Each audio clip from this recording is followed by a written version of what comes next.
Welcome to the Business Trendsetter podcast, where we talk about trends and how to grow your business. My name is Manny Turan. And I'm Adam Hartone. We are Spark Partners. We are here at the end of 2022.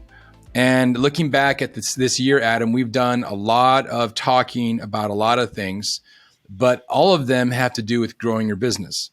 And so those really stem from the idea of looking at your customers, fully understanding them, and of course, the conversations around trends and bias and lots of other things. So as discussed earlier, why don't we go back and forth here to talk a little bit about some of our favorite podcasts.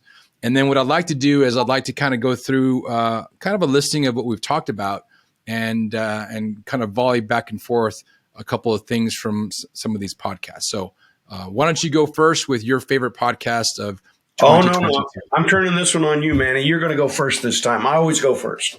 All right. Fair enough. Well, in looking at what we've talked about this year, I mean, we've really gone from talking about the environment, talking about these things with Facebook and Meta, what's happened there. You know, we've gone and had lots of things regarding the Ukrainian invasion. There's a lot to unpack here, really. And we've had some really good conversations with some of our guests. And I would say one of my favorite ones has to do with the interview we did with my friend, Mark Barris, who runs Flying Leap Vineyards. I just thought that conversation was open and sort of he came in bearing all, but ultimately because of his thinking, he's going to grow his business. And I don't know, I just thought it was a really good conversation with Mark, and felt as though it's a good representation of the way that small business and medium-sized business owners should be thinking. And it also very much aligned with the things that we talked about. So I would say that's one of my favorite from 2022.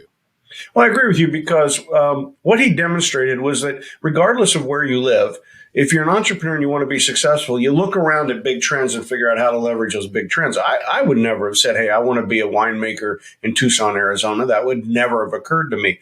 But he was able to see the growth of the spirits industry, the growth of the wine beverage industry. And then he saw an open hole where there were very few local producers in Arizona, which to me seems totally natural. And he went in and he filled that hole. And so he took advantage of a couple of big trends. He found a geographic location where he could grow grapes and he could make wine. And then he found a distribution capability to the domestic market there in Arizona.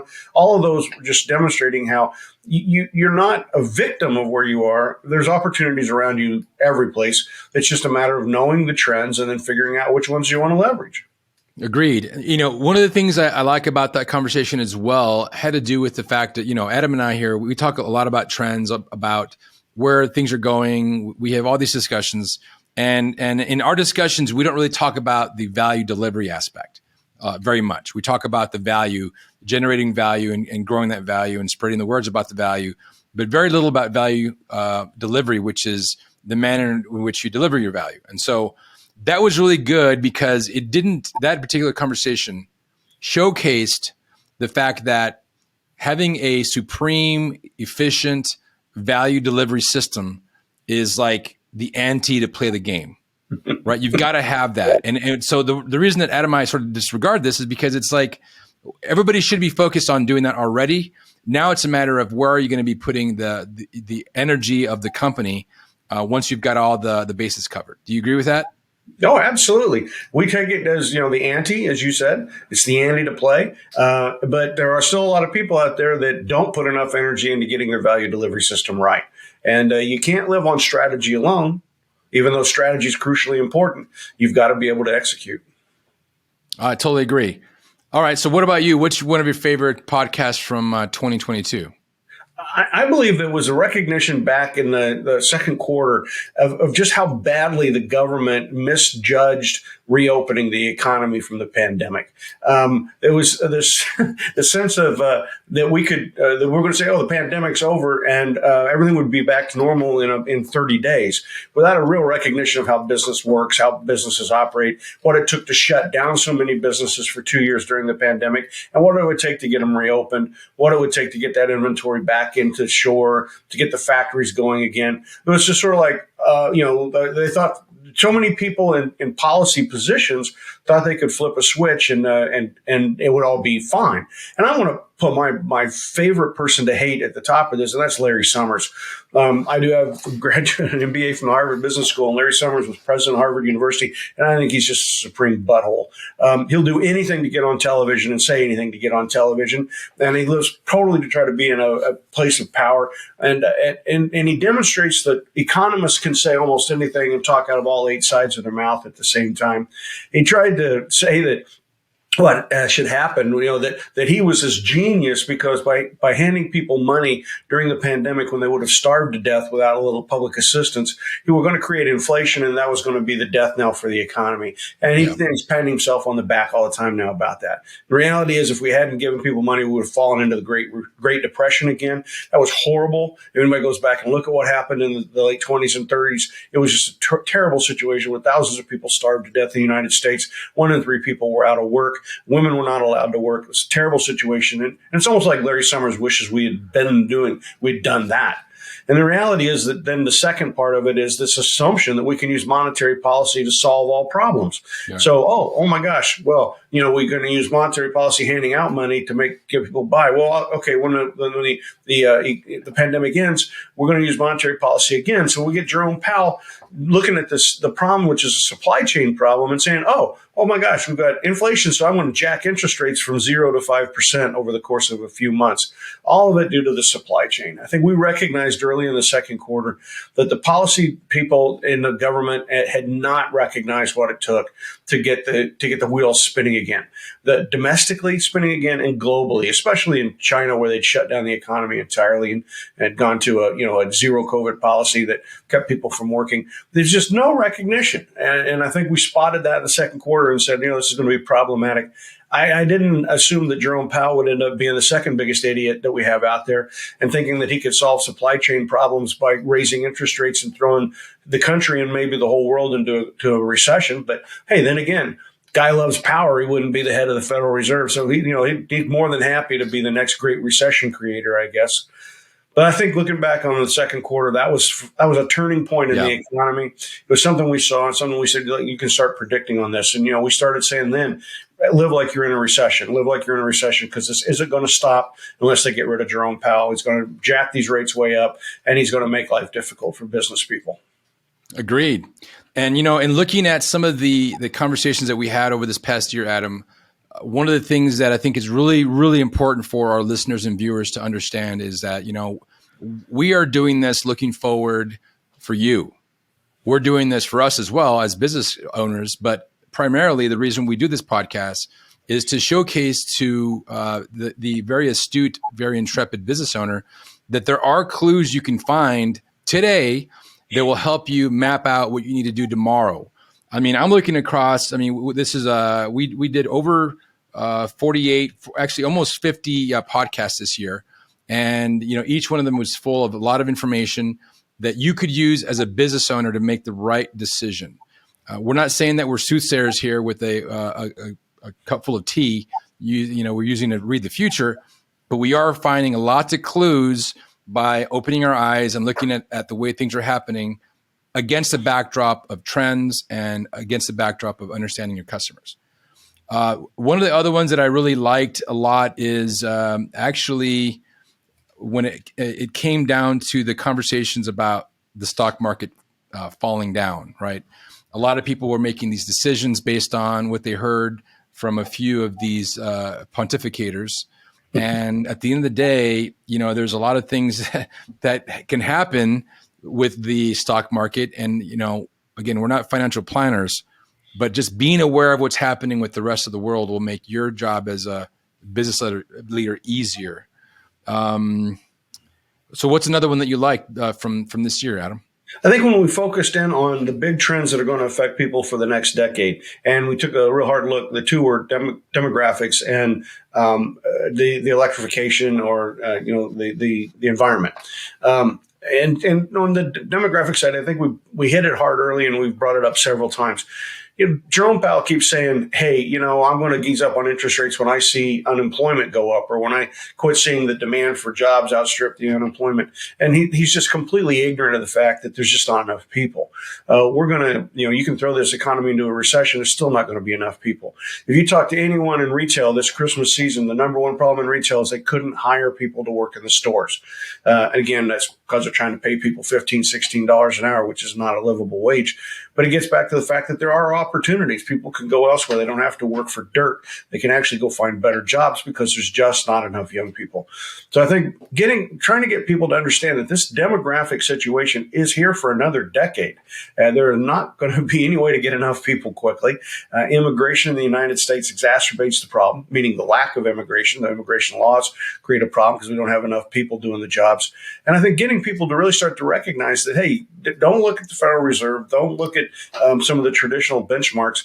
The reality is that it's going to be forever hard. I mean, for the next decade, it will be very hard to hire people. So if you want to grow your business, you're going to have to start looking at ways to do it other than the old-fashioned just throw bodies at it, because the bodies just aren't there. Yeah, and that comes with that smarts that we talked about. I like to use analogies, and people that know me very well know that I use them quite a bit.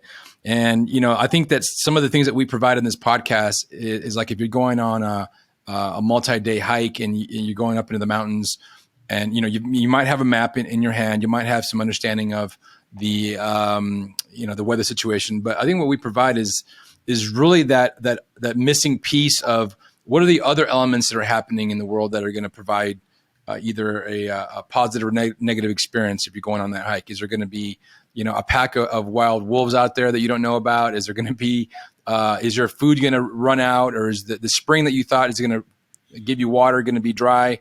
We talked about the economy. We talked about the environment. I really like the way we tracked what was happening with Elon Musk, through the year here, we with his contemplation of buying Twitter to then buying Twitter, to then some of the things happening within Tesla, and then sort of bringing it back full circle to what he just did, which is to announce that, in this publicly traded company, of course, that they might be going into bankruptcy. There's that looming possibility, which, of course, again, what you said earlier was just mind-blowing. Yeah, I think it's unfortunate that here, as we enter 2023, there's still this view among too many people of CEOs as the leaders of the world, and hero CEOs, that kind of a thing.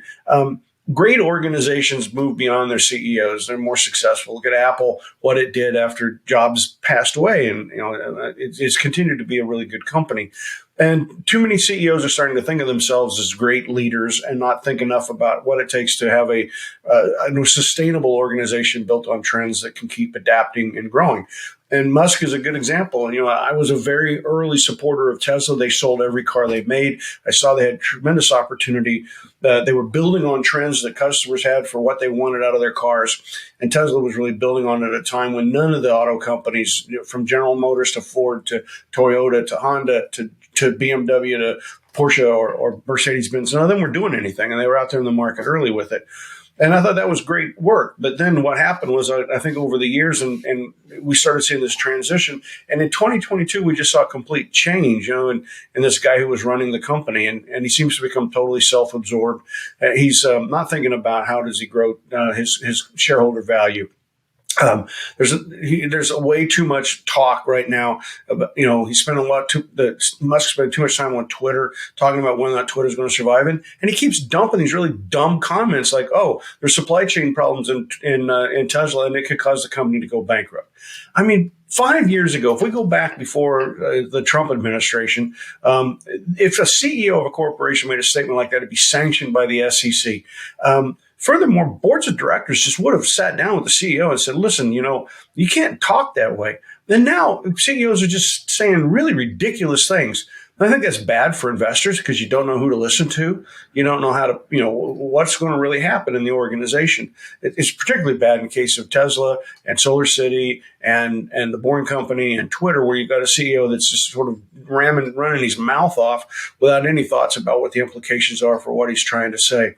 And I'm hopeful, not hopeful. I wish that we had more accountability for boards of directors so that they Yeah. would sit CEOs down and say, look, you can't say this stuff. But there is no accountability on boards. Companies can go to pot. They can have horrible things happen. Look at what happened at Yahoo. You can look at failures all over the place. And nobody on a board of directors ever goes to jail. None of them ever pull money out of their own pocket.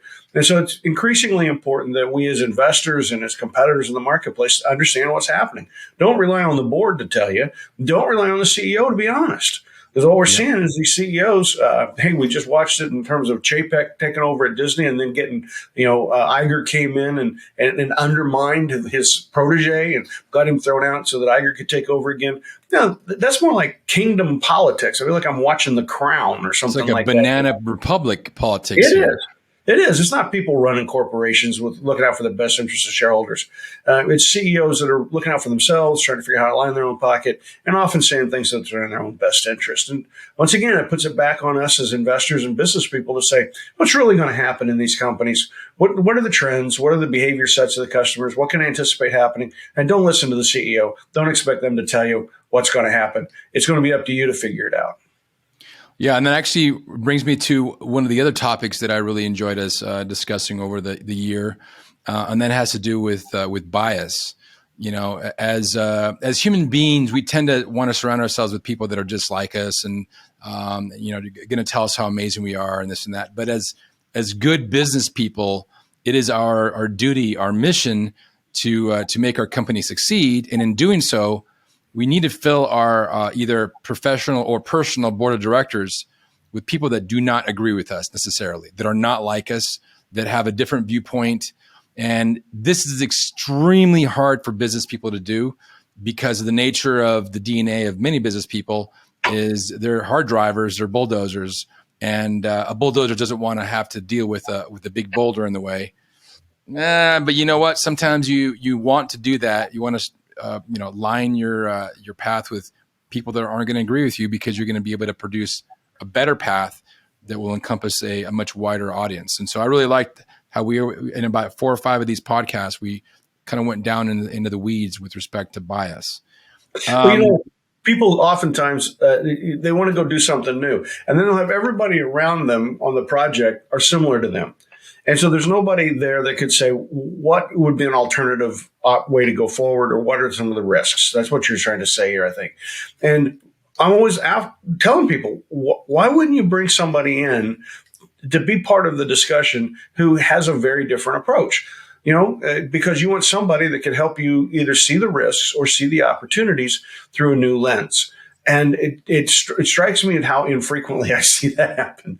It's as much as we encourage folks to reach out and get alternative viewpoints as to what they're doing. The how comfortable it feels to have somebody reinforce your bias just overwhelms them, and they're not ready to take the risk that somebody might say, "Oh, well, might want to think about a different approach here."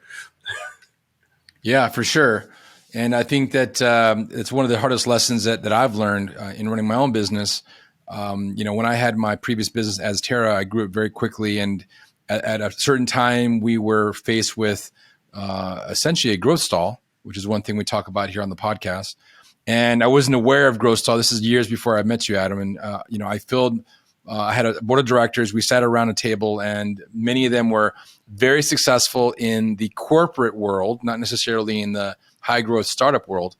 And so the professional opinion for them was for me to quote unquote, go back and stick with my core, and rather than go into where the market was going and people were asking for us to do work in, they were like, focus on your core, stick with your core.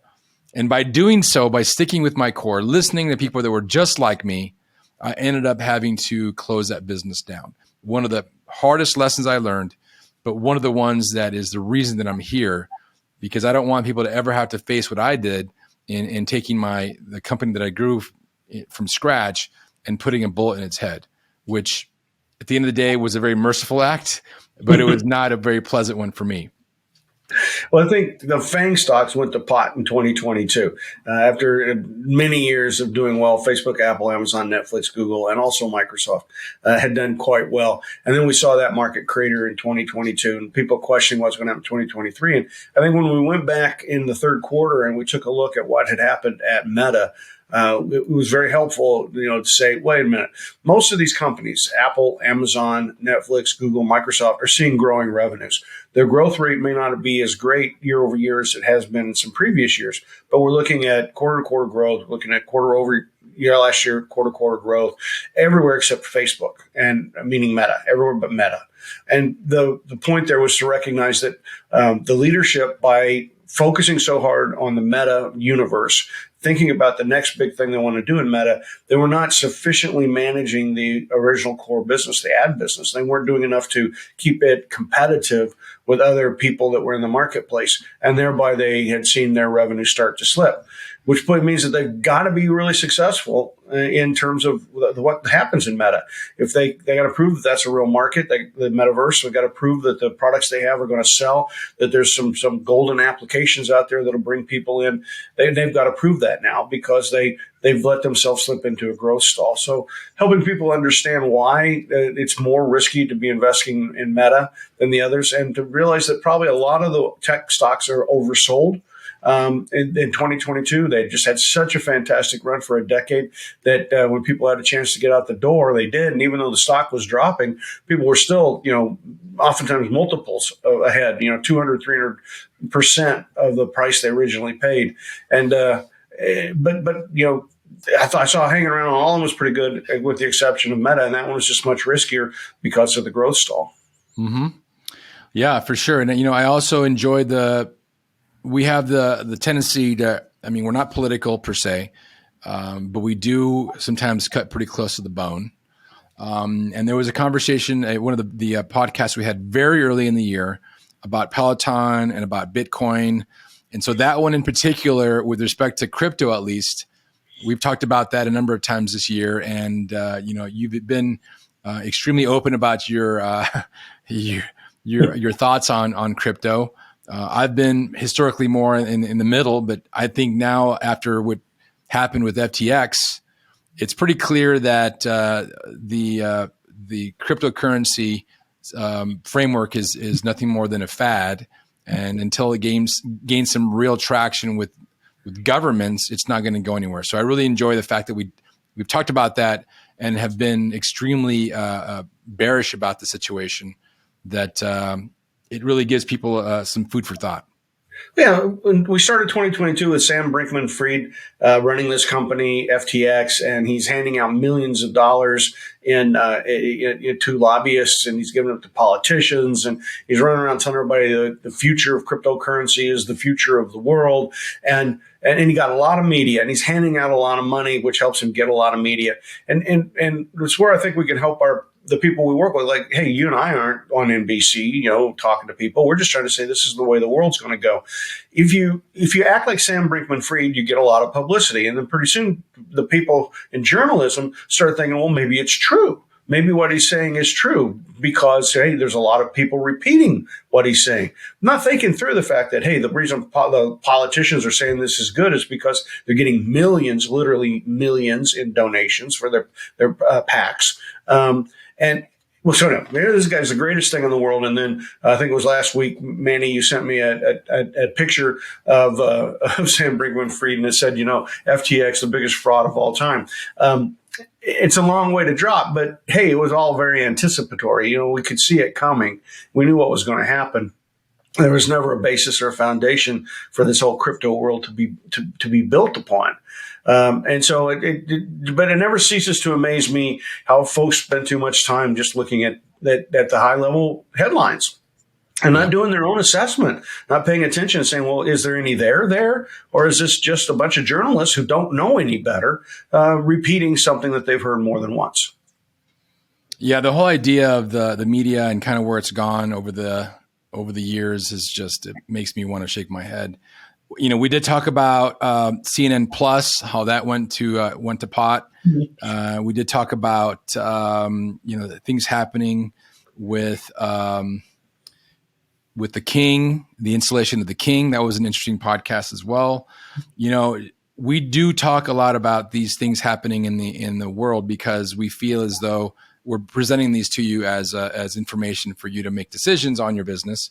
We did talk about strategic pivots and why they're important and how to actually do them. We talked about Roe versus Wade. I mean, we've gone through a lot of conversations that in hindsight really have had a lot of a big impact on our viewers and our listeners. I've had several people come up to me that I know and discuss and tell me how a big change that they made in their business was driven by stuff that we talk about. So it's those moments that make this all worthwhile.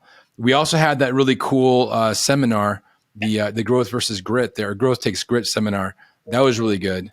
What do you think about we had a conversation regarding forecasting 2023. We also talked about, what it takes to grow your company, strategic planning. I mean, what should these companies be doing right now with respect to 2023, and how can we help them? I think you should be recognizing that 2023 will not be worse than 2022, probably. Again, when I say worse, what do we really look at? We're looking at, do most people have a job, some kind of a job? I can remember back the era of the late 70s and early 80s when we had inflation rates at 12 and 13%. We went all the way to 18, but we curved it back down to 10, 12%. And we had unemployment rates of 8, 9%, right? And that was what we called stagflation. The economy wasn't going anywhere. Inflation was really high. That was a horrible situation to be in. And that's not what we're in today. Today, because the demographics are very different, we've got, the economy is pretty sound. We've got more people looking for workers than we have workers. There's plenty of opportunities. You don't have to retire at 65 if you're willing to go do something. There's still jobs out there. And monetary policy, which was desperately needed in the 80s to fix the stagflation problem, is not the answer for the next year or the next 5 years. So what's going to happen is we'll probably continue to see interest rates higher than 0%. But hey, 0% was pretty unusual, and I'd never seen that in the economy before. And so the fact that we went through this 8 years of very, very low interest rates, that's the abnormal part of it. Now we're up to 4.5%. Hey, like I said, most of my working career, 4.5% would have been a dream, because I had interest rates that were 8, 9, 10, 12%. So 4.5% still looks pretty low to a guy like me in terms of a federal funds rate.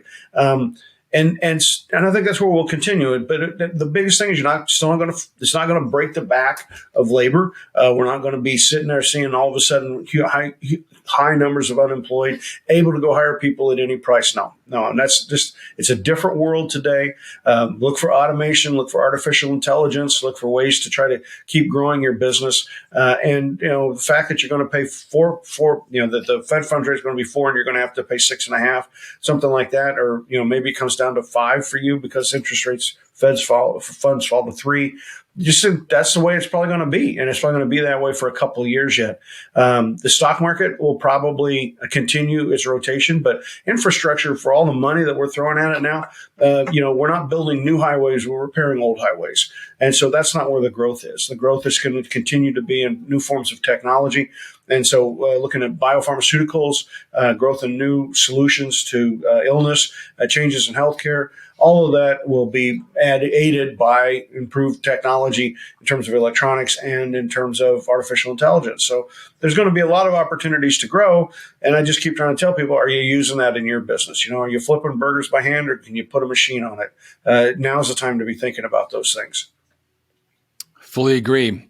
And I think this is a good time to, invite our listeners and viewers to reach out to us. If you want the copy of that Trend Report 2030, which outlines the top 66 trends that are happening right now for the rest of the decade, I think the number one thing that I would say to that same question, Adam, is with respect to how to grow your business. First of all, if you're not growing, you're dying, right? We've talked about why it's important to grow. Secondarily, it's really aligning your business with emerging trends. I would say that's 90% of what we talk about here, and how important that is, how nuanced it is, but how massively powerful that is. And then understanding your customers and not going with the sort of the top level understanding of these customers, but really diving deep. I remember that conversation we had very early on to our podcast. From the very beginning, we interviewed the gentleman that had the storage unit. The container. The container, the container house thing. And we asked him about what kind of customer validation he got. And he goes, well, I went and talked to 100 people. And turns out that, 80% of those people were actually his buddies on Facebook. And you don't want to get that kind of pat on the back because it's not your true customers. That was one interesting conversation for sure. Right. It's easy to get your friends to tell you you're doing the right thing. They don't want to tell you you're not. He had no value proposition. He was just had an idea, and he hadn't really figured out where he was going to take it. Again, I want to come back. I think 2023. When we had the Great Recession of 2008, we had people out there that had built whole housing developments that were just air, right? That half-built homes and all done on these loan programs. Things were bad. We had too many homes, too many half-built homes. We've seen in the 1970s, 1980s, we had the runaway inflation and the stagflation. That is not where we are today. We're not there. And if you're scared of the economy, kind of like wake up, because there's been some really bad economies in the last 40 years. This is not one of them. This is still a good time to go out there and invest, but invest in trends. If you invest in the trends, like I always say, it's like putting your canoe in a river. If you're in the trends, you just go downstream. It's a lot easier to do. Just make sure you're investing in trends and not trying to defend and extend some old business model. Yeah, and this is also a good call for our viewers as well and listeners that, we do have some tools at Spark Partners that will help you to actually identify which one of these rivers, if you will, to put your canoe in. There's lots of things you can unpack with respect to how to guide your business through these things. And some of these things are very unconventional wisdom. I love unconventional wisdom. It's one of my favorite things to really learn about. And it's all over the place, but it's really an understanding of, especially, stemming from your background, Adam, looking at these 12,000 case studies. And as we've progressed in building our course, Think Innovation, and our other course, Unlock Growth, how there's tools out there that you can actually integrate into your business. The idea of strategic planning, that's definitely a jack in the box, right? Everybody says, all right, they spend all this time and money doing their strategic planning, and all they're doing is looking in that rearview mirror. And then they're taking that beautiful tome of that they've created, and they're putting it on the shelf. And so in our course and what we talk about, we give you the true way of actually creating that plan that will take into consideration the true strategy based on trends and what the customers want. So with that, Adam, what final words do you have for our audience? And we can wrap up this, not only this podcast, but 2022 in a strong way. If people are still struggling to figure out what it is they need to do next, they should just call us. We're more than happy to sit down and talk to them about their skills, their strengths, and the marketplace and how to match those up for growth. If you don't see the path yourself, that's what we're here for. Absolutely. And you can reach out to us at adam@sparkpartners.com and Manny, M-A-N-N-Y, at sparkpartners.com. With that, Adam, it's been a pleasure this year, really shining light on so many areas for business growth. And I'm happy to be working with you. And with that, Adam, have a wonderful rest of the year. Take care. Thank you, Manny. Cheers.